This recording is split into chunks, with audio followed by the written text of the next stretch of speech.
Hi hello வணக்கம். நம்ம இன்னைக்கு சுவையான டேஸ்டான முறுமுறுன்னு ஒரு ஈவினிங் ஸ்நாக்ஸ் தாங்க செய்ய போகிறோம். மில் மேக்கர் 65 தான். நம்ம டக்குன்னு குறைவான நேரத்தில் செஞ்சலாம். வாங்க எப்படி செய்யலான்றதை பார்ப்போம். ஒரு கப்பு மில் மேக்கர் நான் எடுத்துருக்கேன். அதை ஃபஸ்ட்டு நம்ம தண்ணி சேர்த்து கொதிக்க விடணும். தண்ணி கொதிக்குது, கொஞ்சமாக நம்ம சால்ட்டு சேர்த்து கொதிக்க விடலாம். கொதித்ததும் இது கூட நம்ம மில் மேக்கர் சேர்த்துக்கலாம். இது 8 to 10 நிமிஷம் நல்லா கொதிக்கிட்டோம். அதுக்கு மேலே நம்ம ஸ்டவ் ஆஃப் பண்ணிடணும். இப்போ பாருங்கள் கொதிச்சிட்ருக்கு. கொதிச்சிடுச்சு. நம்ம இப்போ ஸ்டவ் ஆஃப் பண்ணிடலாம். தண்ணி ஃபுல்லாக நம்ம வடிகட்டினோம். தண்ணி நல்லா வடிகட்டிட்டு நம்ம அதை எடுத்துடலாம். எடுத்து இன்னொரு பாத்திரத்தில் சேர்த்து நார்மல் வாட்டர் சேர்த்துக்கணும்.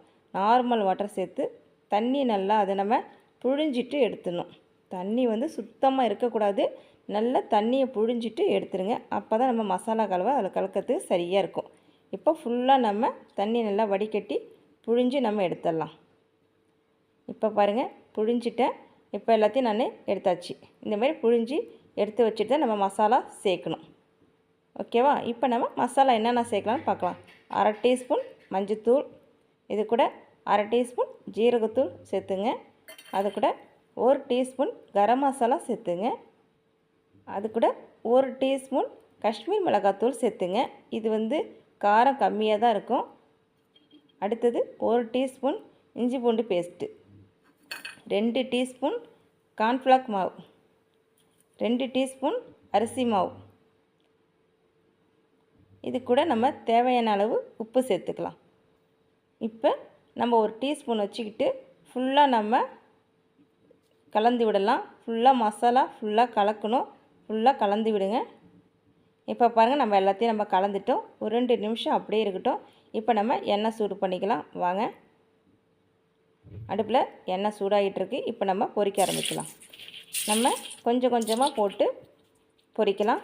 இப்போ பாருங்கள் எப்படி பொரியுது பாருங்கள். இந்த மாதிரி நம்ம போட்டு பொரித்து எடுக்க வேண்டியதான். டக்குன்னு குயிக்காக ஒரு 10 நிமிஷத்தில் நமக்கு ஈவினிங் ஸ்நாக்ஸ் ரெடி ஆகிடும். குழந்தைங்க ஸ்கூல் விட்டு வரும்போது நீங்கள் இந்த மாதிரி செஞ்சு கொடுங்க. கண்டிப்பாக விரும்பி சாப்பிடுவாங்க. அப்படியே லைட்டாக திருப்பி விடுங்க. திருப்பி விட்டு நம்ம 2 நிமிஷத்தில் எடுத்துடலாம். நமக்கு கம்மியான நேரத்தில் ஒரு ஈவினிங் ஸ்நாக்ஸ் செஞ்சு கொடுக்கணுன்னா பசங்களுக்கு இதை செஞ்சு கொடுங்க. கண்டிப்பாக விரும்பி சாப்பிடுவாங்க. இப்போ பாருங்கள் வெந்துருச்சு. இப்போ நம்ம இதை எடுத்துடலாம். பாருங்கள் எப்படி வந்திருக்கு பாருங்கள். ரொம்ப நல்லா வந்திருக்குங்க. பார்க்கும் போதே பசங்க கண்டிப்பாக விரும்பி சாப்பிடுவாங்க. ரொம்ப நல்லா வந்திருக்கு. இதே போல் எல்லாத்தையும் எடுத்துகிட்டு மீதி இருக்கத்தையும் நம்ம எண்ணெயில் போட்டு எடுத்துடலாம். இப்போ எடுத்தாச்சு. திரும்ப ரெண்டாவது இருக்கிறதையும் நம்ம எல்லாத்தையும் நம்ம ஒன்று ஒன்றா போடலாம். இது ரொம்ப ஈஸியானதுங்க. டக்குன்னு நம்ம ஈவினிங் ஸ்நாக்ஸ் என்ன செய்யணும்னு நினைக்கும் போது இதை செஞ்சு கொடுங்க. குழந்தைங்க மிச்சம் வைக்காமல் கண்டிப்பாக சாப்பிடுவாங்க.